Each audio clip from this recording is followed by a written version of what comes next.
Are you a podcaster? Maybe you've got that big idea and you're looking for a network to join. The multi-award-winning Ozcast Network can get your content to eyes and ears all over the world. Join now for the first month free, and you could be featuring this sound at the beginning of your podcast. Ozcast. Simply head to ozcastnetwork.com for details. I got this in the mail. Unfortunately, it arrived yesterday. I was hoping it would get to me in time for me to read it. You remember last Friday, we talked to Fiona McArthur. She was in New Zealand, and that too, I think, was a romance writers' convention. And the biggest, I think this one's global, here in South Australia, this weekend, I believe. Are you there, Fiona? I am indeed, Jeremy. How are you? I've been missing you. I've been looking forward to it. Now, I've got your book right here, and as I say, I didn't get it until yesterday, which didn't give me enough time to read it. It's called... No excuse. No. Back to Birdsville, it's called. And yeah. Is that you on the cover? No, not quite. She is a delightfully gorgeous young woman. Yes. Yes, very similar to my heroine. When you get to write a romance novel, and you can construct, probably not the right word, but you create the heroine or the hero. Where do you start?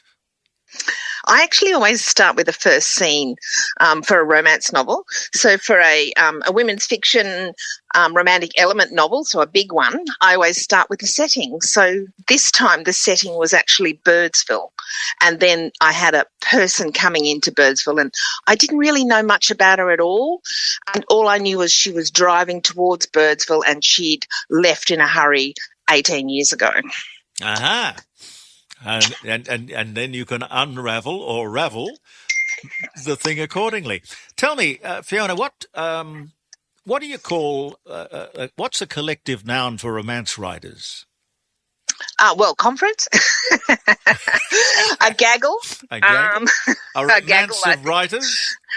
Yeah, so I don't know. Actually, we're not a herd. We're actually a tribe. Seriously, we're actually all beating to the same drum. It's such an inclusive, warm, sharing thing that I've been going to 32 conferences, and it is just where I go once a year to talk to my tribe. It is just wonderful. How many people have arrived in Adelaide to attend?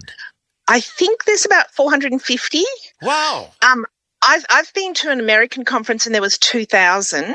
God. So, yeah, Australia does it a little bit smaller and New Zealand does it that little bit smaller again. I think there was about 130 or so at New Zealand.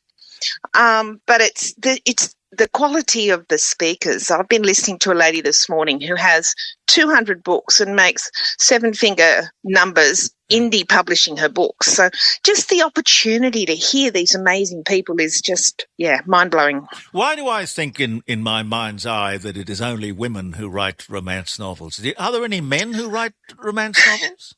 There are, but they're not here yet that I can see. There used to be a really famous duo.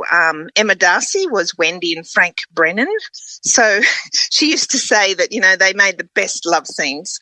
She was, they were just inspiring people. And they were at the first conference I went to, and I will never forget how amazing they were. And I'm like, one day I am going to be the person who's sitting up the front here, where only the published authors could sit. And it took me 10 years.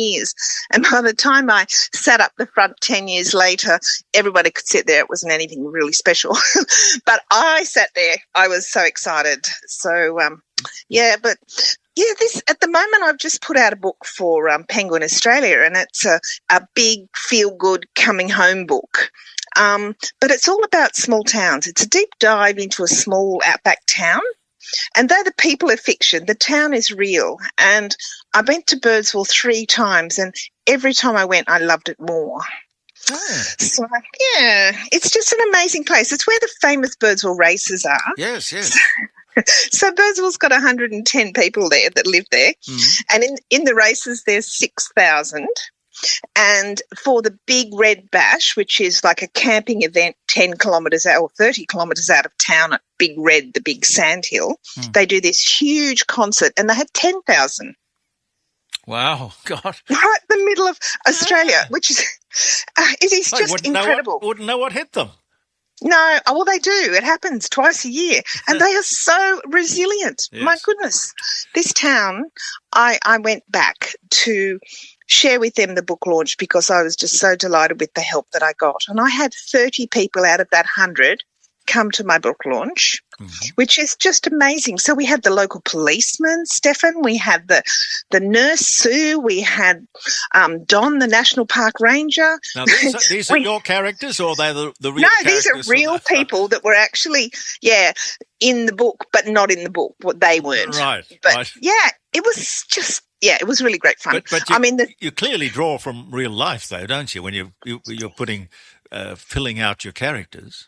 Absolutely. Well, you just see the resilience, like the nurse. You know, the nurse drives off at 3 a.m. to answer a call, and the town she's going to is 2.5 hours away at 3 a.m. on a rutted road, and the road is so corrugated that it shakes out her aerial, and she has to stop the ambulance, get out, search for this aerial in the dark, screw it back onto her car. I mean, they're just so resilient. I just love them so much. Tell me, have you heard of a thing called the Love Lab? No. Talking about workshopping love scenes. Mm-hmm. I tried to get her on the program, but she said she couldn't do it. Dr. Keo Bellick. And it's called the Love Lab, and they have all of these people who get together in a sort of a scientific context, and it's speed dating. Okay. Speed dating for intellectuals, or okay. And they workshop various things, I'm told. Okay. Well, see, I wouldn't know about those things because I'm a closed door person, so you don't get to see inside my bedroom. No, but you're one of those writers that has, the thing gets awfully steamy, and then you have a row of stars at the bottom of the paragraph. Next morning. Yeah. Or you have, in the movies, they have this cliche where they cut to waves crashing onto the beach. Yes, from here to eternity. Yes. But very effective. I mean, it's far more, you can do more with your mind than they possibly can with the actors. Yes. I always say that, you're not going to find any docking procedures in my books. So docking procedures. Well, yeah, it's very risky, docking procedures, because they do sometimes get it very wrong. I know. But anyway, look, I really wanted to just talk to you about this launch because, if you can just imagine it, there's a little bunch of people and we're in this room and we've got plastic glasses of champagne that I'd bought from the pub. Yep. And someone had shipped down for me. The nurse made all the cheese and fruit platters. The other lady that was helping had her desert photos around the walls. And it was just, my husband had never been there and they were just so welcoming. And even the next morning took us out to the racetrack and got me to take my book. And they brought one of the Birdsville cups, actual big brass cup, and they put it under the winning post and I put my book there and we took photos and it was just the most delightful thing. Oh, it sounds wonderful. It was. I just felt, I don't know, really, really blessed to have those people treat me so warmly when I was writing about their town. But luckily, they enjoyed the book. They loved the book. Well, as you say here on the front, it says the small town with a big heart and an even bigger story. Lots of secrets, lots of things happening, lots of drama and lots of colour and beautiful outback scenery. So if you're the sort of person who likes that outback fun ride, then I think, they'd really enjoy it. Strong women, honourable men and enough realism to know it's really, it happens out there.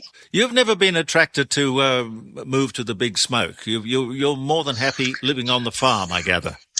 Well, I do love the farm. I did my nurse's training in the city. I was a midwife for 35 years. So I have lived in the city, but yeah, I really like the space. I like to be able to step away from people. And I like scenery. I like taking photos of scenery. Ah. Yeah. So what, I'm not a sea. So what's the next book going to be about? Well, have you ever been to Lightning Ridge? No, I haven't. I've heard about it. I've heard a lot about it. You should go to Lightning Ridge. It is the funniest, most quirky, wonderful town. I wrote a book about it a couple of years ago. And, this is a book that's going to be set similar, ongoing. So a bit of a sequel. You're never going to run out of ideas, are you? No, because I get so much fun going to a new place and talking to the people who live there and just soaking it in. I mean, Australia is so huge, it's so beautiful. That's my thing. I just love it, and I'm just so fortunate that I have found this niche for me. Do you ever get a writer's block, sit there in front of the keyboard and nothing? Yeah, so I really can't because I have deadlines. Yeah. But if I only do a couple of 100 words, that's fine. That counts on those days that are hard. Yeah. And they don't have to be brilliant words because you can read them today and say, oh, my goodness, that's just terrible. But don't delete them. Leave them till tomorrow when you're in a better mood. And it's like, oh, actually, they're not too bad. I can do something with that. And that's what I find. Don't be too harsh on yourself. Just a little bit forward every day and you're going to get there. Actors and radio people are a little bit paranoid about this AI thing, artificial intelligence. Yes. Are you worried that as an author, somebody's going to come up with an algorithm that does it all? So Amazon's pretty flooded with a lot of AI stuff. To me, it doesn't have a lot of heart. I just wish that they'd spent all that AI stuff on something that would do my housework. That would have been much better. Yes, or wash the cars or something, yes. That's right, mow the lawn. So when does the convention start? It's there's tomorrow? a workshop day today, yes. Yeah.